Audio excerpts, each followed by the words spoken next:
Hi, welcome back to the channel. I'm Michelle, and today I want to share with you guys 5 places I have found hidden gluten. If you're new here, we are a gluten-free family of 5. My 4-year-old was diagnosed with celiac disease at age 3, so we are coming up, or we just passed the 1-year anniversary of her diagnosis, so we have been completely gluten-free for over a year now. So I want to share some of the things I have found with hidden sources of gluten in them. So number 1, I think, is more of an obvious one, but toasters. Obviously, all those breadcrumbs can get in there, and you're never going to get everything out. So if you go gluten-free, you have to get a new toaster. If only one person in your family is gluten-free, you'd have to have a separate gluten-free toaster and make sure there's no contamination. But along those same lines, any kind of appliance like that, donut maker, waffle maker, anything that had the chance to come in contact with a wheat-based product, wheat, barley, or rye, you're not gonna get it completely clean. It's just not gonna happen, especially if they're non-stick like this. Obviously everything I have now is gluten-free, I replaced a lot. But there's that little ridges. You see those little ridges? You're never gonna get the gluten out of that. So you could put gluten-free flour and make your own dough and put it in here, but as soon as it touches something, it could have gluten on it. Cross-contamination is a big issue. So you make sure you check your appliances, things like that. Another big one is our Keurig. We have a K-cup machine, and most people don't think, why would that affect a 4-year-old? Well, ours does hot water too, so sometimes I would make cocoa just using the hot water feature. But a lot of K-cups have natural flavoring in them, which again, unless it's gluten-free, and if it's gluten-free and has natural flavoring, it should be okay. But if it says natural flavoring and there's no gluten-free on the product, then I would stay away from it, definitely. So a lot of, like I said, K-cups have natural flavoring in them. A lot of them aren't labeled gluten-free, so you don't really know. So the chances are your coffee machine has gluten in it, has been contaminated. So anything you run through that machine, whether it be water, like I said, for cocoa, or sometimes I'll just heat up water for cooking if I need hot water for something, you can't use it because it causes cross-contamination. So make sure you're paying attention to those things. Number 2 would be soap. A lot of people wonder why soaps and things like that are labeled gluten-free, because hopefully you're not eating the soap. But take, for instance, my 4-year-old. She puts her hands in her mouth all the time. She's 4, she's a little kid. And just thinking about washing your hands. If you're washing your hands in soap that's containing gluten, so you wash your hands and then you go to eat a sandwich or chicken wings or something you eat with your hands, you're essentially putting that in your mouth. Granted, it wouldn't be a large quantity, but it doesn't take a large quantity of gluten to make someone with celiac disease sick. So in our house, we have gluten-free hand soap. We have gluten-free body wash.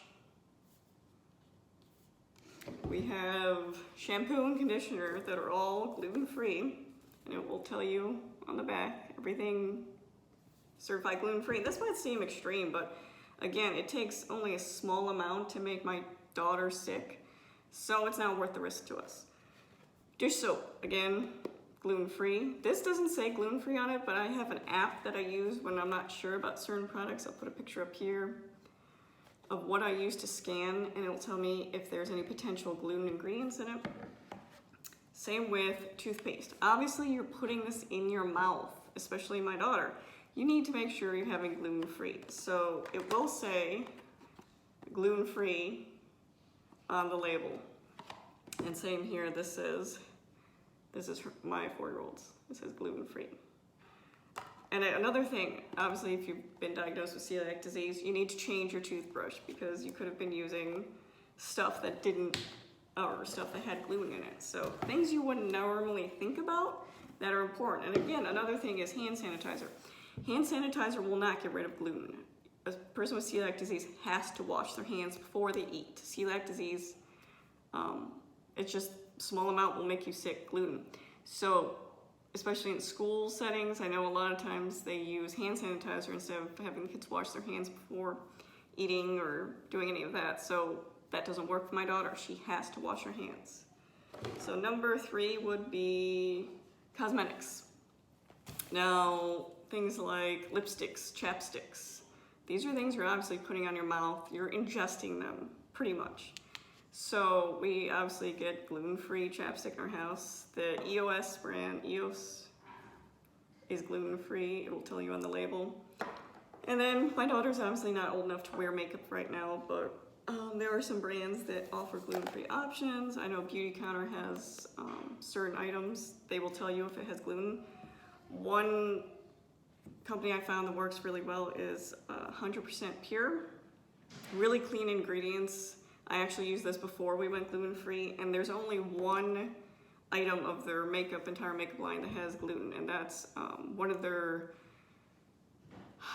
mascaras contain a wheat-based product, and it will tell you right there on the website. So make sure you're checking out your cosmetics to make sure they aren't gluten. Now, things like obviously eyeliner and things you're not ingesting, but if you are a person with celiac disease and you have such a severe reaction to gluten, I don't feel comfortable with my daughter even putting gluten-based products on her body, because obviously her body doesn't like it, so I don't think caking herself in anything that contains gluten is a good idea, even if she's not necessarily putting it in her mouth, if that makes sense.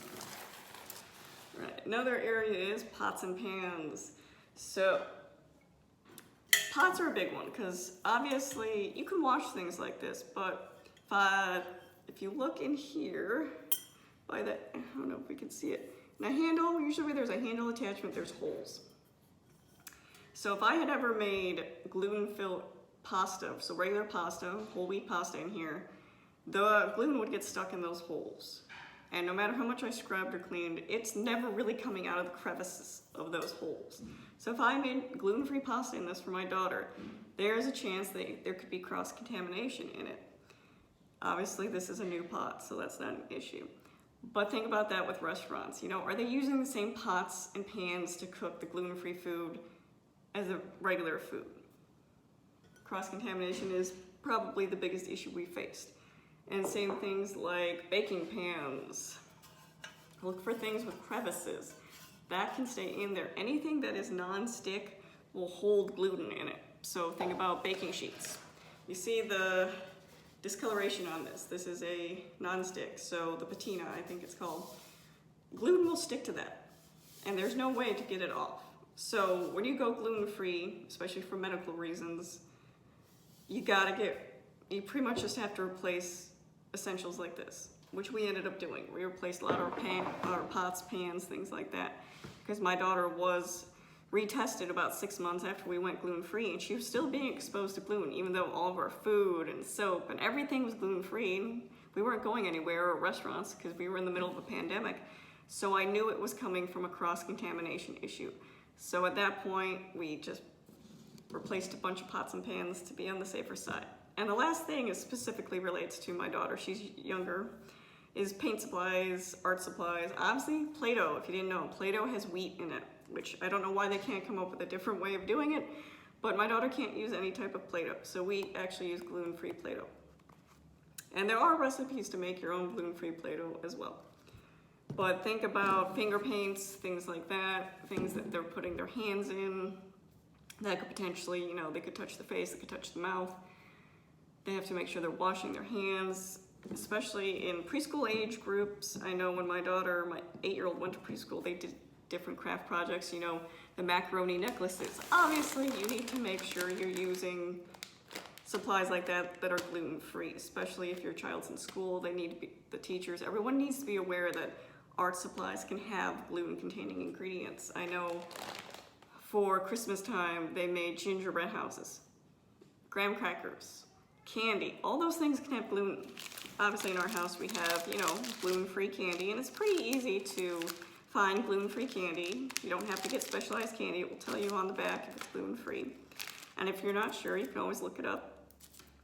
But just think like arts and crafts projects for young kids require sometimes a lot of household items. Those household items need to be gluten-free. Or in a school setting, say the child sitting next to my daughter who has celiac disease is using, say, the gingerbread house. That entire area is pretty much contaminated with gluten. So if she reaches over and grabs something else, she could be exposing yourself to gluten. So it's a big issue, and that's why I wanted to put this video out here, that to be aware of these things. These are things I've learned over the past year. So I hope that's helpful for you guys. If you have any questions, please comment below. I'm really here to make this transition easier for anyone going gluten-free or anyone that has questions. So please comment below if you have any questions. Thanks.